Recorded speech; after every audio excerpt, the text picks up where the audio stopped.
तो चलिए बच्चों, केमिस्ट्री के नए जर्नी में कुंदन सर आपके साथ आ चुके हैं। कुछ डिले हुआ, पहला इंट्रो वीडियो के बाद आज हम लेके आए हैं। तो बारिश का मौसम है यार, थोड़ा तो ठहर ठहर के चलता है ये सब कुछ। तो इस ठहराव के साथ आज हम लोग पूरी तरह केमिस्ट्री के लिए तैयार हो चुके हैं, केमिस्ट्री पढ़ने के लिए तैयार हो चुके हैं।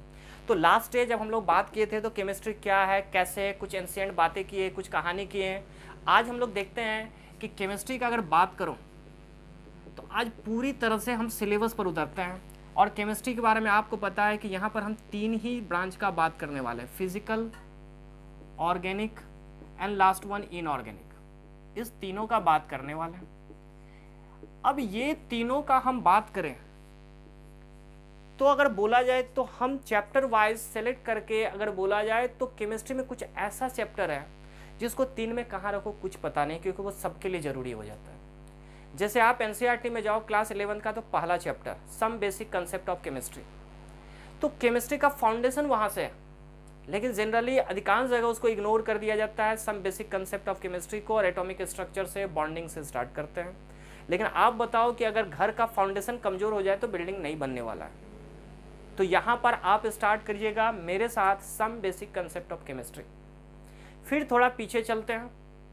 पीछे इसलिए क्योंकि अगर आप केमिस्ट्री पढ़ते हैं तो मेरा मानना है कि आप एनसीईआरटी को जरूर पढ़िए, और आप क्लास 11 का पहला chapter some basic concept of chemistry में आप देखिएगा कि वहाँ पहला लाइन है लिखा हुआ है कि केमिस्ट्री आखिर है क्या। तो वहाँ लिखा जाता है यही है कि chemistry is the science of matter, not only science of matter बल्कि उसके ट्रांसफॉर्मेशन से जुड़ा हुआ।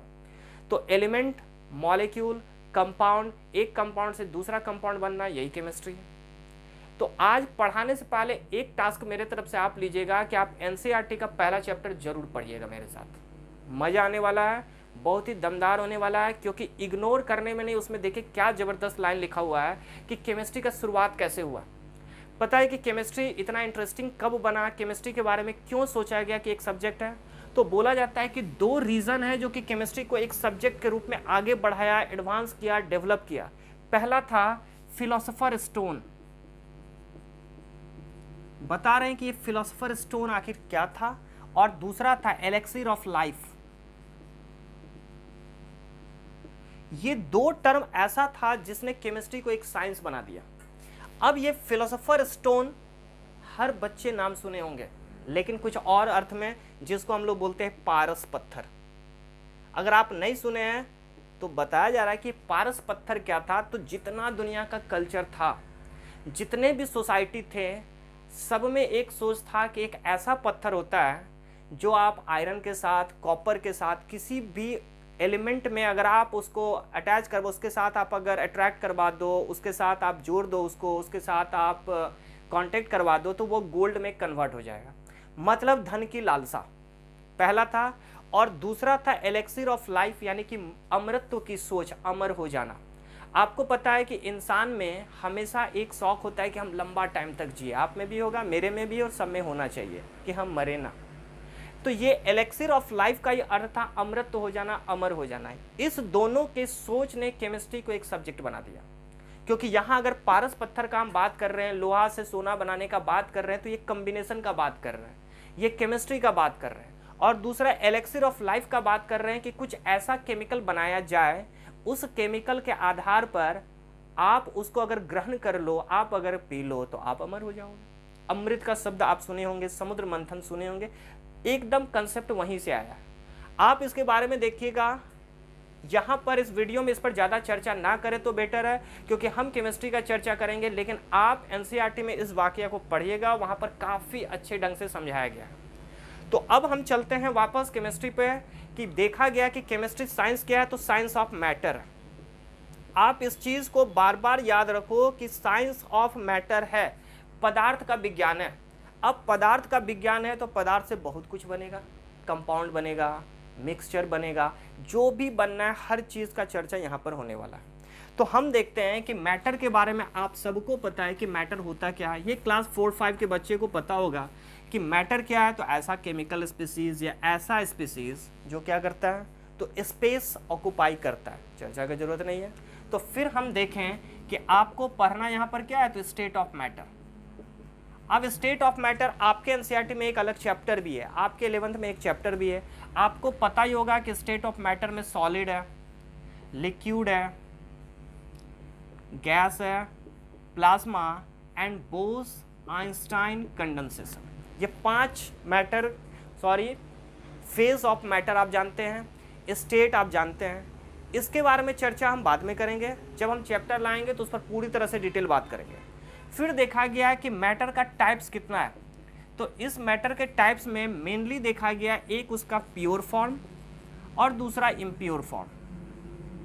बस इस चैप्टर में आपको ओवरव्यू जानना जरूरी है केमिस्ट्री का, इसलिए हर चीज 0 टू टॉप लेवल तक हमें जाना है। बॉटम टू टॉप का कॉन्सेप्ट आपको केमिस्ट्री में मिलने वाला है। तो देखिए प्योर के फॉर्म में कि अगर कोई भी एटम है, कोई भी मॉलिक्यूल है, कोई भी केमिकल स्पीसीज है जिसमें किसी तरह का इंटरमिक्सिंग ना हो, प्योर फॉर्म है। इसके अंतर्गत हम लोग पढ़ते हैं, एक तो एलिमेंट का चर्चा करते हैं। अब एलिमेंट से हम लोग मॉलिक्यूल वगैरह चर्चा करेंगे, साथ में हम लोग कंपाउंड का बात करेंगे। दूसरे तरफ इम्प्योर के फॉर्म में हम लोग चर्चा करते हैं मिक्सचर का। तो मिक्सचर क्या है? तो मिक्सचर भी फिर 2 फॉर्म में आता है, एक आता है होमोजीनियस और सेकेंड वन इज हेट्रोजीनियस। ये टोटल आप लोग हाई स्कूल यानी कि 10th स्टैंडर्ड में आप पढ़ चुके हैं। सेकेंडरी स्टैंडर्ड में इसको पढ़ा जाता है। आप 9th में पढ़े होंगे होमोजीनियस क्या है, हेट्रोजीनियस क्या है। अगर एक ही तरह के स्पीसीज से बना हो तो होमोजीनियस है, डिफरेंट बना हो तो हेट्रोजीनियस हो, जिसको विशुद्ध हिंदी में समांगी और विषमांगी कहा जाता है। चर्चा बाद में होगा, अभी इसका जरूरत नहीं है। अब देखिए जब ये मैटर पर आ गए कि मैटर का टाइप्स हो गया, तो अब देखा गया कि मैटर का प्रॉपर्टीज क्या होता है। तो पूरा केमिस्ट्री में आपको 2 प्रॉपर्टीज पर चर्चा डिटेल में करना है। एक प्रॉपर्टीज है फिजिकल, जबकि दूसरा प्रॉपर्टीज है केमिकल। अब ओवरव्यू में आपको बता दें कि फिजिकल प्रॉपर्टीज के अंदर हम लोग क्या देखते हैं। तो कोई भी जो मैटर है, कोई भी जो केमिकल स्पीसीज है, उसका कलर कैसा होगा, उसका ऑर्डर कैसा होगा, दैट मीन्स उसका स्मेल कैसा होगा, उसका बॉइलिंग पॉइंट क्या है, मेल्टिंग पॉइंट क्या है, डेंसिटी क्या है। इसकी चर्चा अगर हम करेंगे तो वो फिजिकल प्रॉपर्टीज है। और जब हम केमिकल प्रॉपर्टीज में देखेंगे तो उस मैटर का रिएक्टिविटी क्या है, वो किसी और के साथ रिएक्शन कैसे करता है, क्या नया प्रोडक्ट बनता है। तो फिजिकल और केमिकल प्रॉपर्टीज, इसके बारे में भी आप सेकेंडरी स्टैंडर्ड में कुछ कुछ पढ़ चुके हैं। यहाँ उसकी डिटेल आवश्यकता नहीं है, बस हम प्रॉपर्टीज पर बात करेंगे। अब बात क्या हुआ कि ये चैप्टर का जरूरत क्यों पड़ रहा। तो प्रश्न ये उठता है कि हम केमिस्ट्री का तो बात कर रहे हैं, मैटर का तो बात कर रहे हैं, फिजिकल प्रॉपर्टीज, केमिकल प्रॉपर्टीज का चर्चा कर रहे हैं। अब इसको मेजर कैसे करें, मापे कैसे समझे कि कितना बीपी है, कितना एमपी है, क्या डेंसिटी है। तो हर चीज़ के मेजरमेंट के लिए एक मेजरमेंट यूनिट होना चाहिए। तो जिस चैप्टर का हम बात कर रहे हैं, मतलब some basic concept of chemistry, पहले ही बताया गया कि सामान्य अर्थ में हम उसको मोल कंसेप्ट बोल देते हैं, यानी कि मोल की संकल्पना। मोल भी एक यूनिट है, केवल और केवल एक यूनिट है जो कि केमिकल कंपाउंड को, केमिकल स्पीसीज को मापेगा।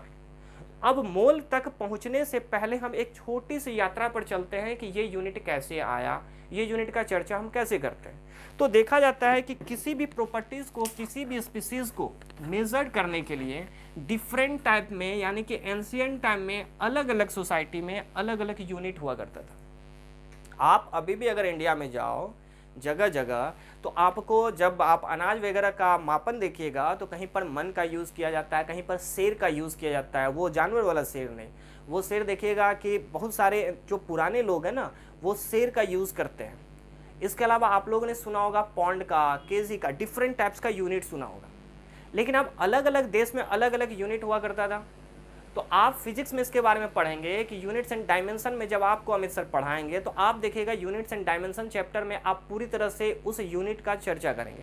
यहाँ ओवरव्यू में देखिएगा कि मेजरमेंट के लिए हम लोग क्या करते थे, तो मेजरमेंट यूनिट 2 हुआ करता था पहले, यानी कि स्टार्टिंग में देखा गया कि 2 तरह का वर्ल्ड वाइड सिस्टम चलता था। एक चलता था इंग्लिश सिस्टम, जबकि दूसरा सिस्टम था फ्रेंच का, यानी कि फ्रांस का सिस्टम। अब बाद में क्या हुआ कि धीरे धीरे फ्रांस के पेरिस में एक इसका इंटरनेशनल ऑर्गेनाइजेशन बनाया गया और इंटरनेशन, इंटर कंट्री एक ट्रीटी हुआ, एक संविधान बना, एक कानून बना। ये 1875 के लगभग में हुआ था, जिसको हम लोग मीटर कन्वेंशन बोलते हैं। इस मीटर कन्वेंशन के आधार पर मीटर वहाँ पर एक रखा हुआ था, एक छोटा सा लेंथ था। माना जाता है कि उस टाइम में एक इक्वेटर से लेके पोल तक का जो दूरी था, उसका जो सरकमफेरेंस था, मान लीजिए ये जो अर्थ है, इस अर्थ में ये इक्वेटर है, तो इस इक्वेटर से ये जो सरकमफेरेंस है, इतना दूर का जो है, ये जो दूरी था, इसी का 1 मिलियंथ पार्ट जो था उसी को 1 मीटर माना गया। ये 1793 में ऐसा बोला गया था। इस पर चर्चा नहीं, सेंसिएंट बार बार इतिहास की बातें ना करें तो अच्छा है। तो इसी के आधार पर 1 मीटर का कल्पना किया गया और वही मीटर आज तक चल रहा है। अब बाद में 1875 के बाद, ये 19th सेंचुरी के बाद ये हुआ क्या, तो इसके लिए वर्ल्ड लेवल पर एक संस्था बनाया गया। पहले बताया गया है कि जितने भी कंट्रीज थे वो लोग मिलकर एक सोसाइटी बनाए और उसके आधार पर एक सिस्टम बनाया गया जिसको एसआई सिस्टम बोला जाता है, यानी कि यूनिट का नाम दिया गया एसआई। इसके बारे में मतलब ये चल के एसआई तक हम लोग पहुंचते हैं, एसआई सिस्टम तक, इंटरनेशनल सिस्टम तक। इसके बारे में आपको डिटेल पढ़ना है फिजिक्स में। फिजिक्स में हमारे जो अगले वीडियो आएंगे, हमारे अमित सर के आएंगे, वो आपको डिटेल बताएंगे। लेकिन देखा गया कि यहाँ पर 7 फंडामेंटल यूनिट की बात की गई। ये केमिस्ट्री में थोड़ा आपको जानना जरूरी है। तो आप 7 फंडामेंटल मतलब इस एसआई सिस्टम के आधार पर 7 अलग अलग क्वांटिटी को 7 यूनिट माना गया और फिर आगे उस पर चर्चा के दौरान देखा गया, मतलब एक यूनिट था जो लेंथ था, मतलब ये क्वांटिटी लेंथ था जिसका एसआई यूनिट मीटर था। दूसरे तरफ जब टाइम देखा गया तो टाइम का एसआई यूनिट को सेकंड माना गया। मास पता होगा आपको, इसको केजी माना गया। साथ में टेम्परेचर, इसके लिए केल्विन का यूज किया गया। केल्विन के साथ नेक्स्ट था करंट इलेक्ट्रिसिटी, तो करंट इलेक्ट्रिसिटी के लिए एम्पियर का यूज किया गया।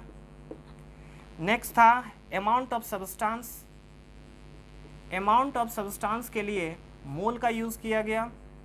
और ल्यूमिनस इंटेंसिटी,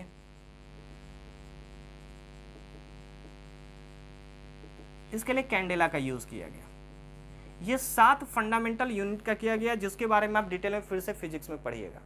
अब देखिए यहां पर एक जो आपको मोल दिख रहा है, यही मोल हमारा यहाँ का टॉपिक है।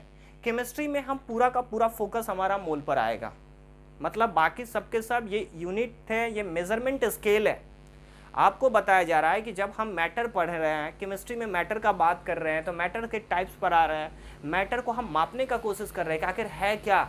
अगर किसी का बात कर रहे हैं कि कोई भी 2 मैटर है, एक का बीपी ज़्यादा, एक का बीपी कम है, मतलब ब्लड प्रेशर ज़्यादा नहीं है, बॉइलिंग पॉइंट ज़्यादा है, तो एक का बॉइलिंग पॉइंट ज़्यादा है, एक का बॉइलिंग पॉइंट अगर कम है, तो फिर किस आधार पर बात करें, ज़्यादा कम तो नहीं बोल सकते हैं। तो इसके लिए एक यूनिट का चर्चा था, एक ऐसा यूनिट जो इंटरनेशनल लेवल पर हर जगह सही हो, उसी को क्या मान लिया गया, एसआई सिस्टम। इस एसआई सिस्टम में 7 फंडामेंटल क्वांटिटी और उसके यूनिट के बात की गई। अब इस 7 फंडामेंटल यूनिट के बाद बहुत सारा नया नया क्वांटिटी आया, बहुत सारा यूनिट आया। बार बार बताया जा रहा है कि ये चर्चा फिजिक्स में होता है। अब इसमें सबसे इंपॉर्टेंट हमारे पास क्या है, तो अमाउंट ऑफ सब्सटेंस का चर्चा हमको करना है, मोल का चर्चा करना है। लेकिन मोल से पहले कुछ ऐसा यूनिट है, कुछ ऐसा सफिक्स है जो केमिस्ट्री में आपको बार बार यूज होगा। तो यहाँ पर आपको कुछ सफिक्स का चर्चा किया जा रहा है, उस सफिक्स को आप पहले अभी ध्यान देंगे। फिर हम बात करेंगे 4 अलग क्वांटिटी का जो हमेशा इंपॉर्टेंट रहा है, जैसे मास है, जैसे वॉल्यूम है, टेम्परेचर का चर्चा करेंगे, देन प्रेशर का चर्चा करेंगे, और फिर हम वापस चले जाएंगे अपने मोल के तरफ। वही हमारा काम है, उसी को देखना है। अब बात को इसको समझ रहे हैं। पहले बार बार बताया जा रहा है कि ये जो चैप्टर है ये फाउंडेशन है, इस चैप्टर को आप इग्नोर नहीं कर सकते हैं। और सामान्य तौर पर ऐसा माना जाता है कि ये चैप्टर बहुत ही बोरिंग है। पूरी तरह से गलत बात है। बोरिंग वही होता है जो आपको समझ में नहीं आए। तो आप 100% इंश्योर रहिए कि यहाँ पर आपको कुछ भी बोरिंग नहीं लगने वाला है, काफ़ी इंटरेस्टिंग है, काफ़ी मज़ा आने वाला है। और आप बचपन से सुनते हैं ना कि उसका मोल इतना है, वो मोल अलग है, ये मोल अलग है, वो मूल्य है, लेकिन ये अनमोल है। मोल अनमोल है, पढ़ना जरूरी है। तो देखिए बच्चों कि हम बात क्या कर रहे हैं कि हम लोग देख रहे हैं मेजरमेंट स्किल के बारे में। आपको बार बार बताया जा रहा है कि हम लोग चर्चा आज किसका कर रहे हैं, तो किसी भी प्रॉपर्टीज़ को, किसी भी क्वांटिटी को हम मापे कैसे। अब क्वांटिटी को मापने में हम 7 फंडामेंटल यूनिट तो देख लिए, क्वांटिटी देख लिए, लेकिन अब उसके वैल्यू के आधार पर आपको बताया गया कि एक मीटर कन्वेंशन हुआ था, यानी कि पेरिस में जहाँ पर हेड ऑफिस है वहाँ पर मेन माना गया, बेस माना गया मीटर को। अब मीटर के बढ़ते और घटते वैल्यू के आधार पर डिफरेंट सफिक्स का यूज़ किया जाता है कि 10 मीटर है तो कितना है, 100 मीटर कितना है, यानी मीटर का मिलियन पार्ट है तो कितना है, 1000 पार्ट है तो कितना है। इसके आधार पर कुछ सफिक्स आपको बार बार केमिस्ट्री में, फिजिक्स में, बायो में हर जगह यूज़ करना होगा। तो वही देखा जा रहा है कि जब आप मीटर का 10th पार्ट लो तो वो वैल्यू क्या कहला रहा है, डेसी। देन अगर 100 पार्ट ले लो तो सेंटी, 1000 पार्ट ले लो तो मीटर, अगर -6 पार्ट लो 10 टू पावर -6 तो वैल्यू क्या आ रहा है, micro, then nano, then pico, then femto use किया जाता है। यहाँ पर एक चीज़ लिखना छूट गया, वो इंपॉर्टेंट होता है इस सेक्शन में ना देखे कि जब आप 10 टू पावर -10 मीटर कर दे तो इस 10 टू पावर -10 मीटर को हम एंगस्ट्रॉम बोलते हैं। ये इसलिए जान के अलग से लिखा जा रहा है कि केमिस्ट्री के साथ साथ इसका सबसे ज़्यादा यूज़ बायोलॉजी में होता है। जब आप बायोलॉजी में साइटोलॉजी पढ़ोगे तो अगर जो बायो के स्टूडेंट होंगे तो वहाँ जितना भी सेल मेम्ब्रेन या जो भी उसका आप देखो उसका साइज़ वगैरह वो टोटल का टोटल एंगस्ट्रॉम में ही आपको मिलेगा। दूसरी अगर आप मीटर से नीचे देख रहे हैं तो मीटर से नीचे में मीटर के साइज़ का मल्टीपल फॉर्म है। मतलब जब 10 मीटर आ रहा है तो उसको डेका बोला जा रहा है, उसका 100 मल्टीपल फॉर्म जो है वो हेक्टो कहला रहा है, 1000 मल्टीपल फॉर्म जो है वो किलो कहला रहा है। आपको याद ये रखना है कि जहाँ भी हम 1000 बोलते हैं वो किलो ही होता है। हम लोग यूज़ करते हैं, मार्केट चले जाते हैं, बोलते हैं कि 1 किलो आलू दे दो। अब मान लो अगर केमिस्ट्री का पढ़ा लिखा या साइंस पढ़ा लिखा बच्चा है वो, और वो अगर सब्जी बेचना शुरू कर दे तो बोलेगा साहब गिन लीजिए 1000 यानी कि 1000 आलू गिन लीजिए, ले लीजिए, क्योंकि किलो तो होता नहीं है, केजी होता है। हम लोग बोल देते हैं 1 किलो दूध ले लेना। भाई 1 किलो दूध तो नहीं लिया जा सकता है, 1 लीटर दूध होता है। तो आपको यहाँ पर समझाया ये जा रहा है कि आपको प्रॉपर यूनिट का नॉलेज होना चाहिए। अगर आप यूनिट का नॉलेज रख रहे हैं तो आप केमिस्ट्री में प्रॉब्लम को सॉल्व कर सकते हैं। इस चैप्टर को इग्नोर करने का अर्थ है कि आप केमिस्ट्री के अधिकांश चैप्टर में जब आप न्यूमेरिकल सॉल्व कीजिएगा तो वहाँ आपको प्रॉब्लम आने वाला है, क्योंकि यहाँ पर आपको atomic weight, atomic mass unit, mole, equivalent weight, जितना भी टर्म आप जानते हो या समझते हो या सुने हो, इसका चर्चा हम एक्सप्लेन करके आपको समझाएंगे, जो आपको 11th 12th या हायर जहाँ भी आप केमिस्ट्री में जाइएगा इस चैप्टर का ज़रूरत आपको पड़ेगा। तो इस सफिक्स के बाद अब हम यहाँ चर्चा करेंगे कुछ और इम्पॉर्टेंट टर्म्स का जो आपको जानना जरूरी है। चलिए इसको इरेज करते हैं, इसको हटाते हैं। तो देखिए यहाँ पर इस चैप्टर में जो कुछ बातें और आपके लिए ज़रूरी है, आप इस चीज़ को जानते होंगे, लेकिन यहाँ पर चैप्टर में रखना जरूरी है, समझना जरूरी है। जैसे एक टर्म आपके पास बार बार मिलेगा मास एंड वेट का, तो मास एंड वेट छोटा सा डिफरेंस है। ये आपको पता होगा कि किसी भी सबस्टांस में जो उसका अमाउंट ऑफ सबस्टांस उसको हम क्या बोलते हैं, मास बोलते हैं, और उस अमाउंट ऑफ सबस्टांस के साथ जब आप ग्रेविटी यानी कि उस पर फोर्स ऑफ ग्रेविटी यूज़ करते हैं तो वो वेट है। इस पर विशेष एक्सप्लेनेशन का जरूरत नहीं है, लेकिन आपको पता होना चाहिए इसका यूनिट के रूप में हम लोग केजी यूज़ करते हैं, यानी कि किलोग्राम यूज़ करते हैं। नेक्स्ट एक आता है डेंसिटी। तो देखो डेंसिटी बचपन से आप पढ़े हो कि डेंसिटी इक्वल टू क्या होता है, मास बाय वॉल्यूम। अब मास बाय वॉल्यूम अगर है, या एक काम करते हैं डेंसिटी से पहले हम वॉल्यूम का चर्चा कर ले, क्योंकि वॉल्यूम तो आ चुका है। तो देखिए अगर हम वॉल्यूम का बात कर रहे हैं तो वॉल्यूम क्या है कि टोटल एरिया जो कवर कर रहा है। मैथमेटिक्स में आप पढ़े होंगे, यहाँ पर वॉल्यूम को डिफाइन करना जरूरत नहीं है, केवल बता रहे हैं कि किसका किसका जरूरत पड़ने वाला है। तो वॉल्यूम के लिए आपको पता है कि आप इसको लीटर क्यू या मीटर क्यू या डेसीमीटर क्यू किसी भी फॉर्म में आप यूज़ करते हैं। नेक्स्ट हम चलते हैं डेंसिटी। तो डेंसिटी इक्वल टू क्या होता है, तो डेंसिटी आपको पता है कि ये मास बाय वॉल्यूम होता है। तो मास बाय वॉल्यूम में हम यूज़ किसका करें, मास के लिए यूनिट यूज़ करते हैं केजी का, और यहाँ यूज़ करते हैं मीटर क्यूब का। मतलब क्या हो गया, केजी पर मीटर क्यूब। तो इस फॉर्म में डेंसिटी का आप बार बार यूज़ कीजिएगा।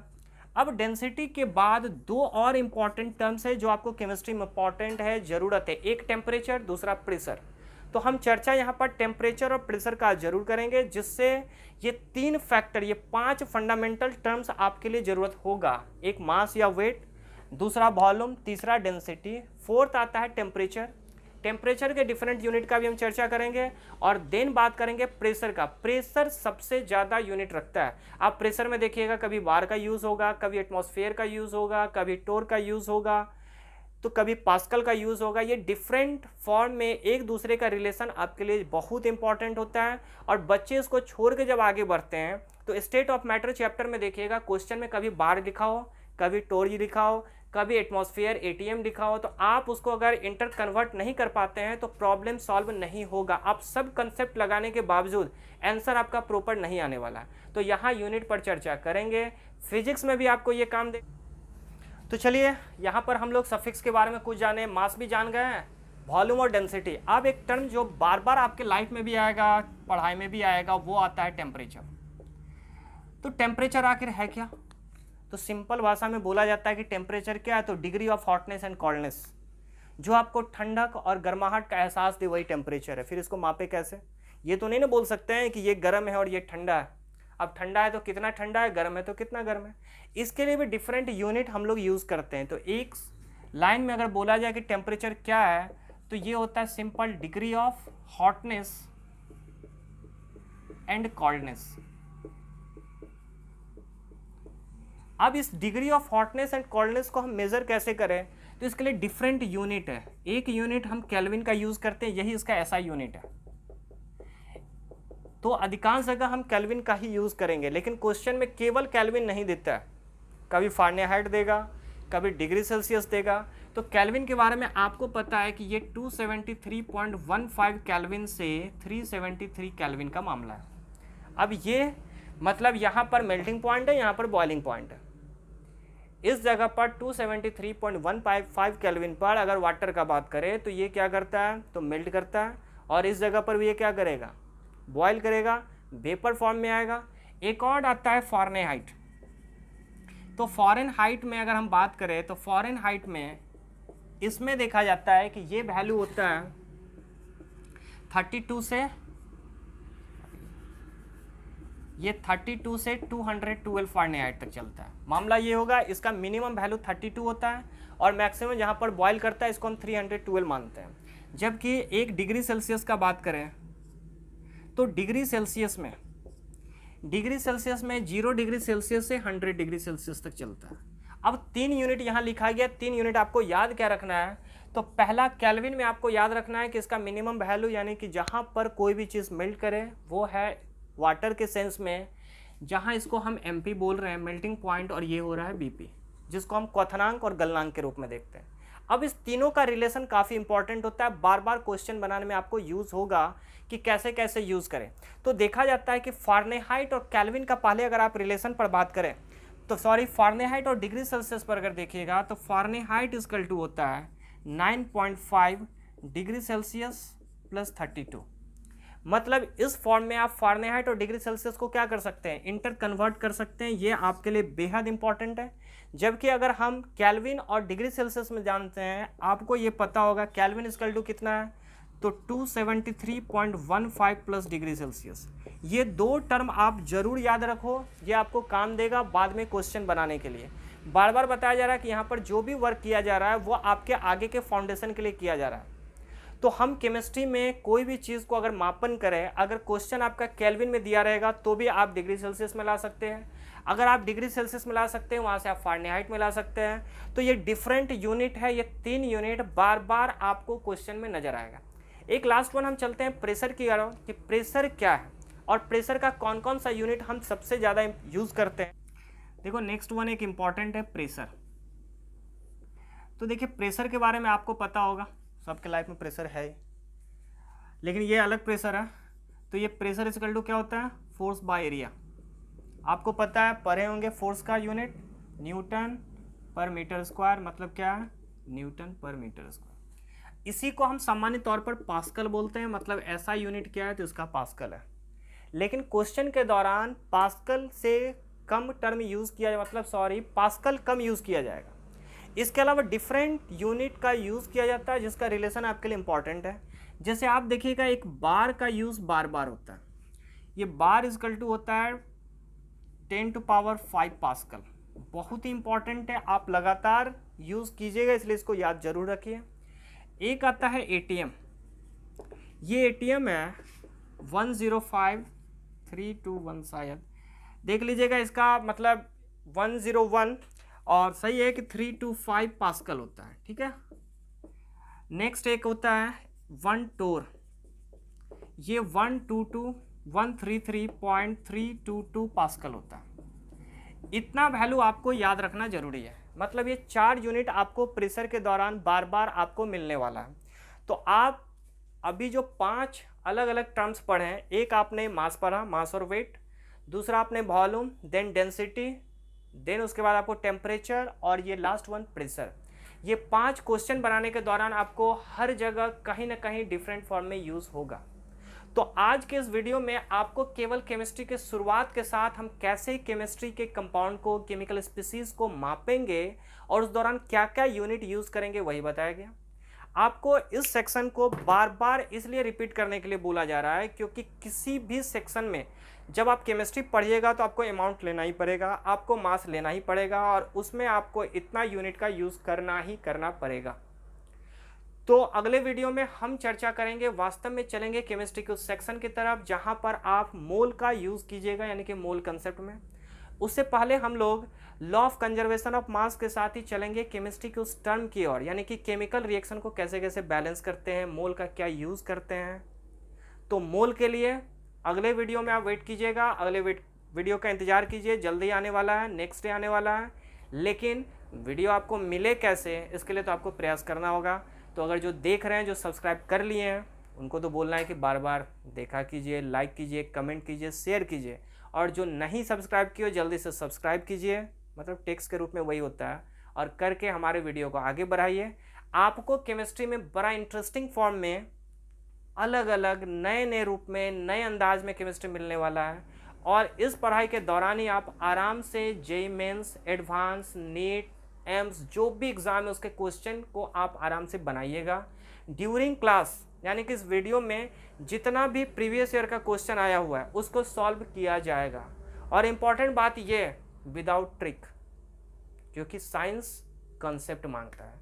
तो यहाँ पर हम कॉन्सेप्ट के तहत, क्योंकि आप याद रखो कि जो टाइम मिलता है वो एनफ मिलता है एग्जाम में, क्योंकि जो भी टाइम है 3 आवर का टाइम है, उस 3 आवर में आप आराम से क्वेश्चन सॉल्व कर सकते हो, जितना आपको रिजल्ट दे सकता है, आप क्वालिफाई कर सकते हैं। तो ठीक है, बने रहिए हमारे साथ। अगले वीडियो के लिए इंतजार कीजिए, मिलते हैं अगले दिन। Take care.